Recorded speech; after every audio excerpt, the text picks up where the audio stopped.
¿Qué tal amigos de YouTube? Les saluda Solución Binaria y les traigo el tercer video del tema de procesadores del curso de mantenimiento de una PC. Sin más, comencemos con el video. Bien, en este caso vamos a ver lo que son algunas fallas típicas. Hay bastantes fallas típicas en lo que respecta en el procesador, pero yo les voy a mencionar como que las más que sobresalen, las más usuales que se suelen ver cuando te traen una computadora al taller, ¿no? Al taller de soporte. Tenemos un caso, el primer caso este de aquí, que es el tema de sobrecalentamiento del procesador. Esto es muy común cuando se trabaja en lo que es el soporte técnico. ¿Por qué? Porque siempre los usuarios, ¿no? El cliente no llevan de una forma continua sus computadoras a una limpieza, no los llevan al técnico para que los limpie. Igual pasa con las empresas. Las empresas, aunque son un poco más cuidadosas, también por ahí puede suceder que sus computadoras se sobrecalienten, ¿no? ¿Por qué? Esto es debido más que todo por la suciedad, ¿no? Cuando tenemos nuestra computadora, tiene lo que son los ventiladores. Estos ventiladores, o esto llamamos también cooler, al tiempo llegan a acumular, acá como se puede ver en la imagen de la izquierda, lo que son estas pelusas. Bien, estas pelusas que se unen, ¿no? Que están juntas con lo que es el disipador. El disipador básicamente es una pieza de aluminio para que pueda, es una pieza metálica de aluminio, para que pueda, como su mismo nombre lo dice, ¿no? Disipar el calor gracias con ayuda de este ventilador, ¿no? Esta unión de estos dos hace que se pueda realizar la ventilación del procesador. Bien, el procesador es el que tiene el disipador y el ventilador, ¿no? Unidos. Entonces, al cabo del tiempo, esto de aquí se suele justamente taponar, por así decirlo, con esta suciedad, ¿no? Y al momento de estar con esta suciedad, el procesador no puede realizar una correcta disipación del calor.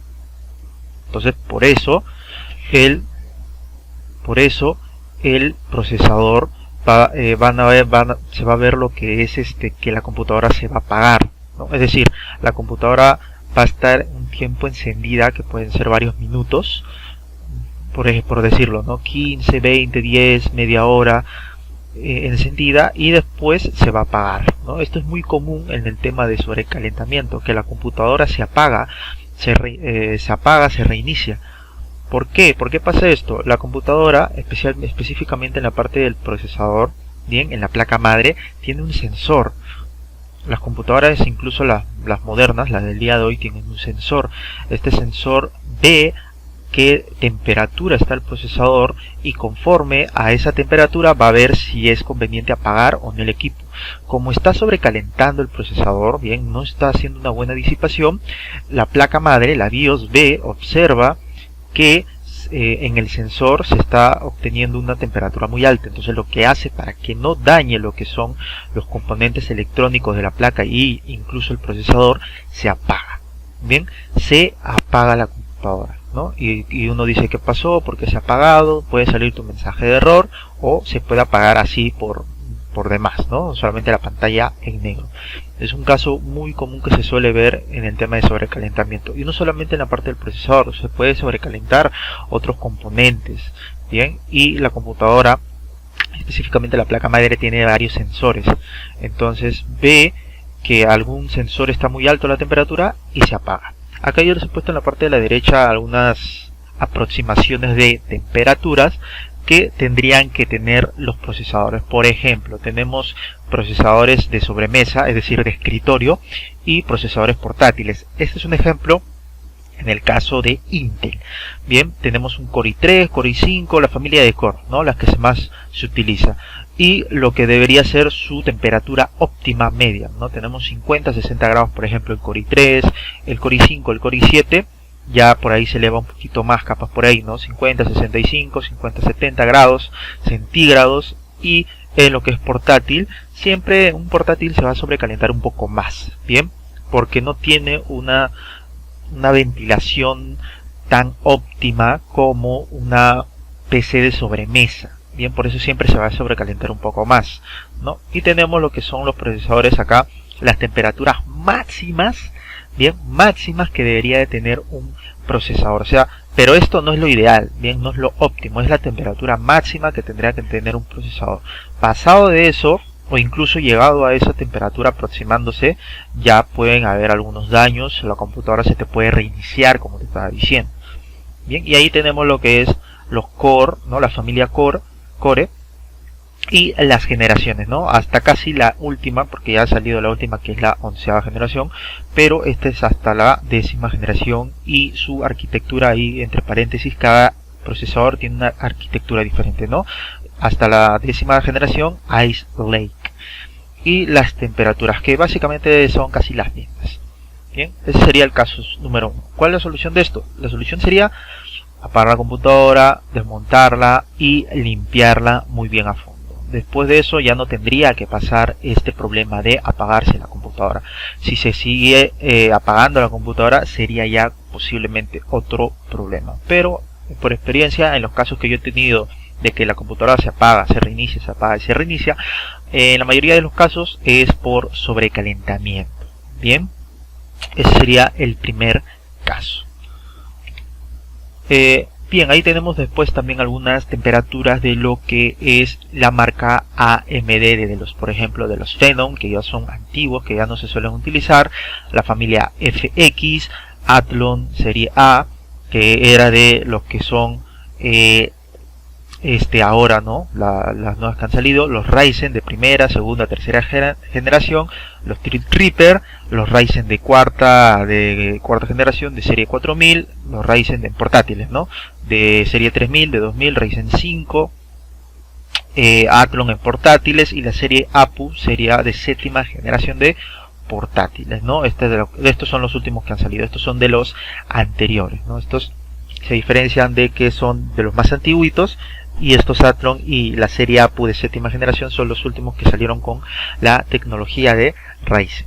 Bien, las temperaturas que tienen cada uno de ellos. Pero más que todo a ti te interesaría por aquí, ¿no? Más que todo estas temperaturas, porque estas de aquí, las que están por arriba, ya son de procesadores más antiguos, ¿no? Ya no sé, ya por ahí ya no las vas a ver. Estos procesadores, esos de ahí abajo, por parte de AMD, son los que más vas a ver, ¿no? Por ahí puedes ver estas temperaturas, las temperaturas recomendadas y las temperaturas máximas, ¿no? Tú ya tienes que saber que tienes que ir siempre por lo recomendado, no tiene que ir el procesador a la temperatura máxima, no es lo ideal. Bien, luego tenemos el segundo caso, que es la mala manipulación por parte de nosotros. Tú cuando estás, por ejemplo, realizando una limpieza de una computadora, tienes que ser muy cuidadoso al momento de, si por ahí vas a sacar o vas a limpiar lo que es el procesador. Al momento de nosotros limpiar la computadora, por ejemplo, o también puede ser por mala manipulación del mismo cliente, que por ahí capaz con algunos conocimientos básicos quiere limpiar la computadora y puede estropear lo que es el procesador, ¿no? Por ejemplo, acá tenemos un procesador que tiene pines, como en la marca de Intel, ¿no? Pines en forma puntiaguda, y esto, si alguno se dobla de esta manera, o si se sale, básicamente el procesador ya queda inutilizable, ¿no? Si está un poco doblado por ahí, se puede enderezar, lo puedes enderezar. Por ahí yo lo que hacía era enderezarlo con unas unas agujas, ¿no?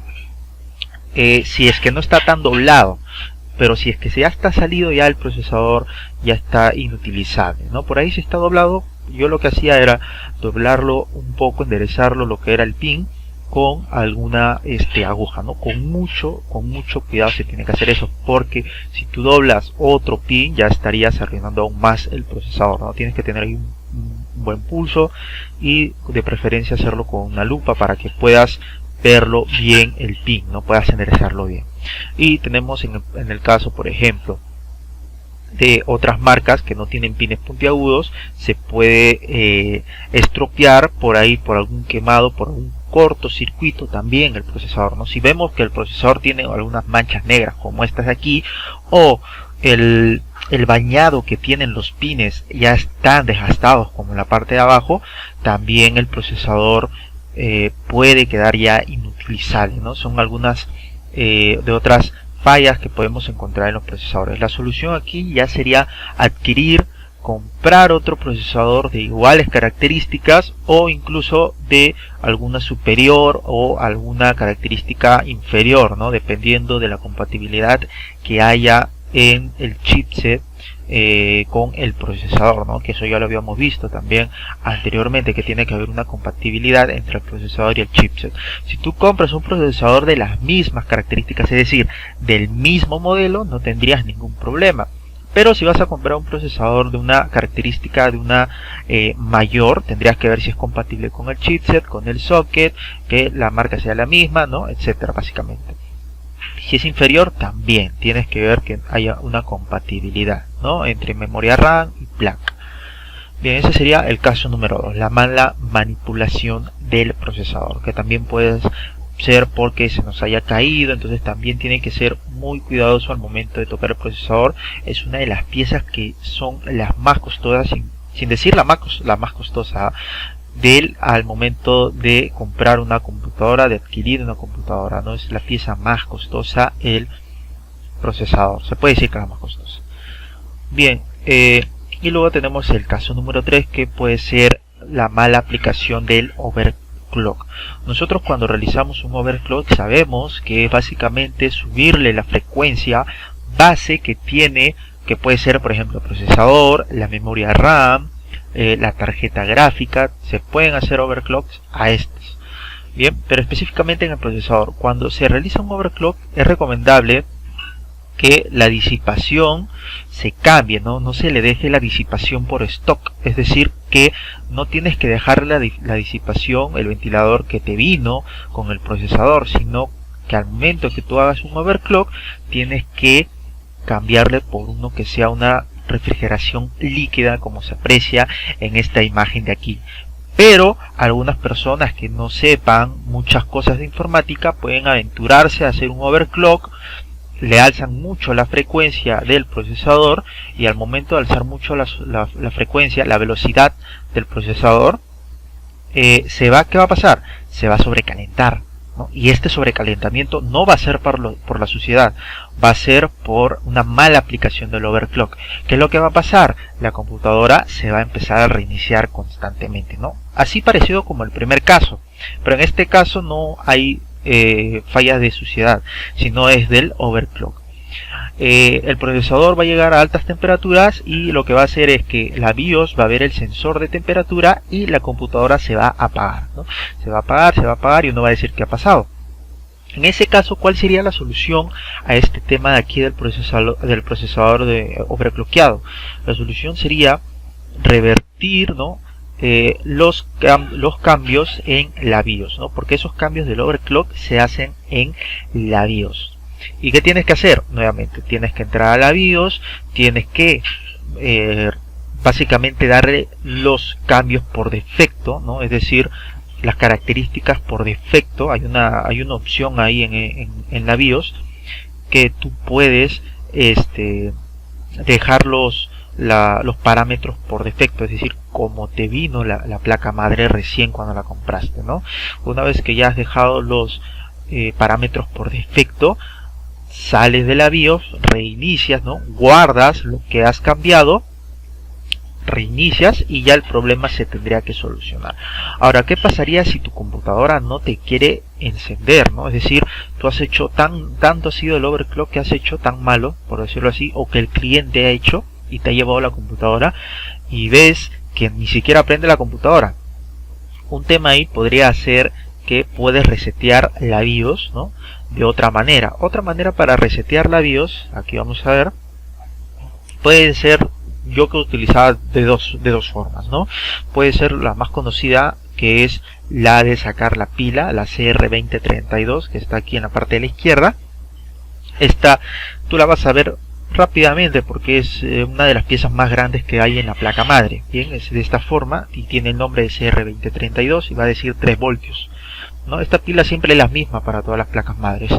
¿Qué es lo que tienes que hacer? Es retirar esta pila, esta batería, retirarla de aquí. Tiene como un ganchito, tú tienes que hacer presionarlo y la pila va a saltar, ¿no? Al momento de saltar tienes que ahí dejarlo a unos segundos afuera la pila y después de tenerla fuera unos segundos la pila, vuelves a ponerla, ¿no? Y ahí ya automáticamente tendría que haberse reseteado la BIOS. Prendes la computadora otra vez, y si ha sido un fallo de overclock y con suerte no se ha malogrado ningún componente, porque si han subido mucho las frecuencias es posible que con un mal overclock se pueda malograr algún componente de la computadora. Bien, es muy posible, pero con suerte, si no se ha malogrado algún componente, tendría que encender la computadora nuevamente. Bien, tendría que encender nuevamente de forma normal.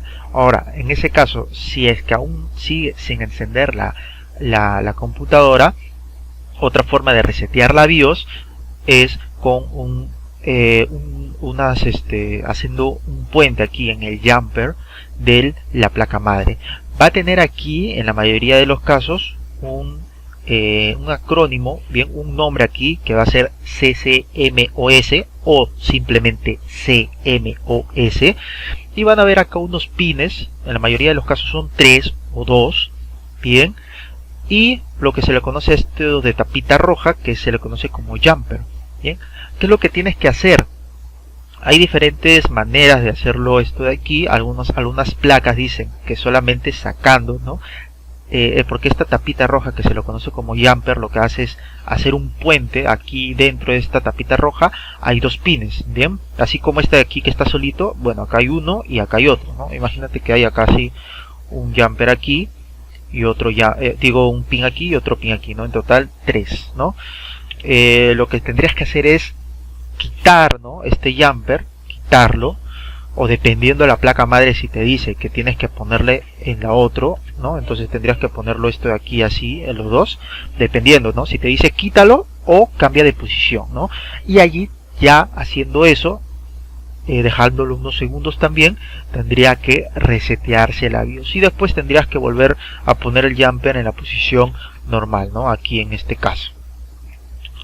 Bien, y luego enciendes la computadora y ya eso sería todo, ¿no? Ahí sí tendría que encender la computadora de forma normal. Recuerda que estos temas de aquí, esto tienes que hacerlo con la computadora apagada, bien, sin corriente, es decir, tienes que desenchufar bien lo que es el cable de poder. No tiene que haber nada de corriente en lo que es corriente directa, ¿no? En lo que es la computadora, ¿no? Es decir, tienes que desenchufar lo que es el cable de poder, tienes que quitarlo de la torre del case para que no pueda haber un cortocircuito, ¿no? Y eso, quitas esto, ¿no? Cuando ya has realizado lo que es retirar el cable de poder, o bien realizas esto de aquí, ¿no? Recuerda que esto tienes que realizarlo sin corriente directa, porque puedes generar un cortocircuito y ahí sí ya malogras todo, ¿no? Tienes que ser muy cuidadoso con ese tema de los cortocircuitos. Bien, esos serían los que son los fallos más típicos que podemos encontrar al momento de que nos den una computadora y puede haber un fallo en el procesador, ¿no? Lo que son los tres casos. Bien, ahora algunos programas para monitorear lo que es el procesador, porque hay software que te permite poder monitorear lo que son los recursos, ¿no? Los elementos de la computadora. Yo he utilizado varios, pero este es el que más recomiendo porque es uno de los más simples, aunque hay otros también que son con más detalle, pero si tú quieres algo digamos simple, donde puedas ver información rápida, te recomiendo este, que es la CPUID Hardware Monitor Pro.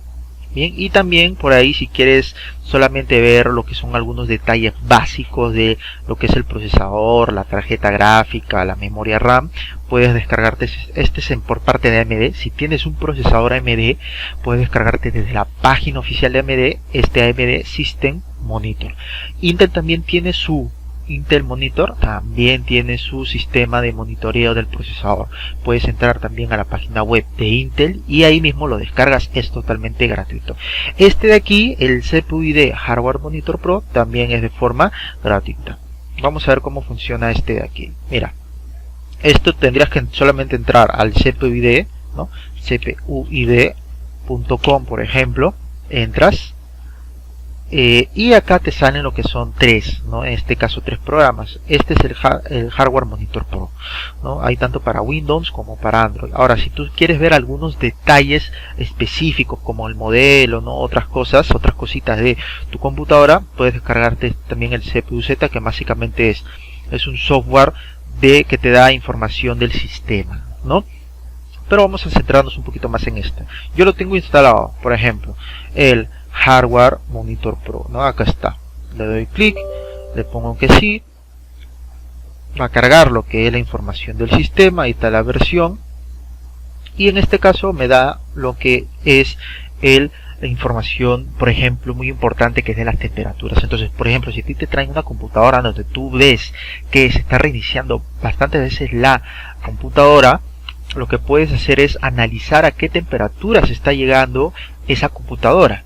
Entonces lo que puedes hacer es instalas este programa, ¿no? Por medio de un USB a esa computadora que está fallando, y aquí por ejemplo hay un apartado que es el procesador, ¿no? Y aquí te dice, ¿no? Por ejemplo, en temperaturas. Esta es la temperatura de mi procesador, que es un AMD Ryzen 5. Yo tengo el 5, el 3400G. Y la temperatura que me dice el valor, que es el valor actual, que está oscilando entre unos 32 a 30, mira, ya saltó, ¿no? Está entre como unos 30 a 40 grados, ¿no? Y me dice la temperatura mínima y la temperatura máxima. Entonces esto es muy importante, ¿no? Porque si tú ves por ahí que te traen una computadora que se está reiniciando bastante, tú puedes ver capaz que es por el tema de sobrecalentamiento, ¿no? Le puedes instalar este programa y por ahí al cabo de un tiempo puedes ver que capaz la temperatura, acá te dice la temperatura mínima y máxima que tiene que tener el procesador, pero por ahí tú ves capaz que por ahí sube hasta 70, 80, 90 grados. Ahí ya sería un tema de sobrecalentamiento y podrías ver cuál es la posible solución, ¿no? Y por ahí puedes ver otros datos interesantes que tiene tu computadora, ¿no? Por ejemplo, en mi caso lo que es el disco duro. Yo tengo lo que es una unidad de estado sólido, o también un SSD que es de tipo M.2, que eso ya lo vamos a ver más adelante. También me dice la temperatura, en mi caso es uno de Gigabyte. Tengo un Western Digital acá, lo que es la tarjeta gráfica integrada. Mira, me dice la AMD Radeon, el RX Vega 11, que es con la gráfica integrada que viene con mi procesador. No es una tarjeta aparte que yo tengo, no. Es este AMD Ryzen 5, es el 3400G. Tú ya sabes que ese G hace referencia a que tiene un chip gráfico integrado, y es este de aquí, ¿no? Me dice también lo que es el tema de el conector de red, ¿no? Y por ahí puedes ver más información importante. Ahora, yo tengo también, te dije, el AMD System Monitor, que es este de aquí. Le doy así y por acá te da información, pero ya mucho más básica, ¿no? A ver si me abre. Acá está. Acá lo tengo. Solamente te pones en detalles. Acá, por ejemplo, del CPU, y te dice a cuánto está trabajando cada núcleo, ¿no? En mi caso, como es un Ryzen 5, tiene 4 núcleos, pero 8 hilos, ¿no? Tú ya sabes esto de los hilos o subprocesos. Cada núcleo en este caso tiene 2 hilos, ¿no? El AMD, el Vega 11, el Vega 11, que es del chip gráfico que viene integrado, a cuánto está trabajando, ¿no? Y la memoria que se está usando, ¿no? En gris, en este caso en plomo, la memoria que está reservada para lo que es el hardware, incluyendo lo que son gráficos, porque cuando tú tienes un chip gráfico integrado dentro de tu procesador, la memoria RAM va a compartir un poco de su espacio para poder darle a ese chip gráfico. Bien, por eso acá dice incluyendo gráficos en uso y bueno, libre, ¿no? Por ahí puedes ver. Y también el CPU-Z, por si quieres ver alguna información de lo que es la computadora, puedes optar también por este CPU-Z. Por ahí te puede servir también cuando te traen una computadora. Por ejemplo, quieren hacer un cambio de un procesador, tú puedes abrir este CPU-Z sin desmantelar, ¿no? Sin abrir lo que es la placa madre. Puedes ver qué CPU tiene, ¿no? Qué CPU tiene, cuánto es la frecuencia, etcétera. La memoria caché, que ya lo habíamos visto, que es una memoria de acceso rápido que tiene el procesador. La tarjeta madre, cuál es su, en este caso el modelo. Por ejemplo, ¿no? La mía es una B450 porque es un Ryzen 5 de tercera generación. También acepta de la serie 2000, entonces normal, ¿no? Esta B450. La BIOS, ¿cuál es la marca de la BIOS? Es American Megatrends, que eso ya lo habíamos visto también en un video de las placas madres, que hay varias marcas que realizan lo que son la BIOS en diferentes marcas. La memoria que se está dando, el SPD, que básicamente de la memoria, acá yo lo tengo en el slot 2, y te da información de la memoria RAM, ¿no? Latencia, que eso ya lo vamos a ver más adelante. Los gráficos que tengo integrado, y bench, que son básicamente pruebas. Tú puedes hacer pruebas, por ejemplo, de solamente el CPU, solamente un hilo o multi hilos. Puedes estresar lo que es el procesador para ver a qué temperatura se está llegando, o si por ahí hay un sobrecalentamiento también, ¿no? Es muy útil este CPU Z, ¿no? Y te da la marca de lo que es el procesador. Si tú le das un clic, te lleva directamente a más información sobre ese procesador. En mi caso, el AMD Ryzen 5 3400G, y te da más información y hace una comparación entre otros modelos. Bien, bueno, sin más, vamos a ver la última diapositiva, que básicamente es esta de aquí, que es más que todo si vas a reemplazar un procesador, ¿no? Imagínate que el procesador que te traen está en malas condiciones y vas a tú reemplazarlo. Ahora, si vas a reemplazarlo por uno igual, no tienes que preocuparte por la compatibilidad entre componentes porque es del mismo modelo, ¿no? Es del mismo modelo, entonces no va a haber ningún problema. Por ahí, si te pide el usuario, tu cliente, lo que es un procesador más potente, tú tienes que decirle, ¿no?, que de qué marca va a ser, porque hay algunos que no conocen tanto AMD. Tienes que decirle por ahí capaz que va a ser Intel, que si va a ser AMD, que no puedes ponerle una Intel porque su placa no admite una Intel, que no puedes ponerle un procesador AMD porque su placa no admite AMD. Entonces también tienes que tener una conversación con el cliente, ¿no? Y luego ver si no hay problemas entre el chipset, ¿no? Porque, por ejemplo, si tienes un Core i3 y quieres ponerle un tope de gama, un Core i9, a una tarjeta gráfica que no es tan potente, entonces no lo va a poder aprovechar al máximo, o incluso no le puede dar, no puede ser que capaz ese procesador entre a esa placa. Entonces tienes que ver que haya una compatibilidad entre la placa madre y el procesador. De la misma forma, la memoria RAM puede ser que, volviendo al mismo ejemplo, ¿no?, haya sido un Core i3 y tú quieres reemplazarlo por un Core i9, pero el procesador, la memoria RAM no va a poder aprovecharse al máximo porque un Core i9 puede admitir una memoria RAM con una frecuencia mucho más rápida que un simple Core i3, ¿no? Entonces por ahí tienes que ver también el tema de compatibilidad, ¿no? Y por ahí también tienes que decirle de qué quiere, ¿no? Si quiere para temas de oficio, temas de la casa, del colegio, o si es algo más profesional, por ahí ya se puede repotenciar lo que es la computadora, ¿no? Todo eso tienes tú que hablarlo con el cliente, ¿no? Y tienes que ser siempre 100% honesto, ¿no? Recordando que siempre un cliente bien atendido va a regresar, ¿no?, en un futuro problema, o incluso va a recomendar a otras personas sobre cómo las ha atendido, ¿no? Bien, sin más, esos son lo que serían los fallos típicos del procesador y algunas herramientas que podemos realizar para el monitoreo de nuestra computadora. De no solo el procesador, ese software que te he mostrado básicamente es monitoreo amplio de toda la computadora, ¿no? Hay más recursos. Sí, hay más recursos, ¿no? Hay más software que te permite monitorear. Ya depende de ti. La mayoría está de forma gratuita, ¿no? Hay algunos de paga y otros de forma gratuita. Bien, sin más, nos vemos en una próxima entrega. Hasta luego.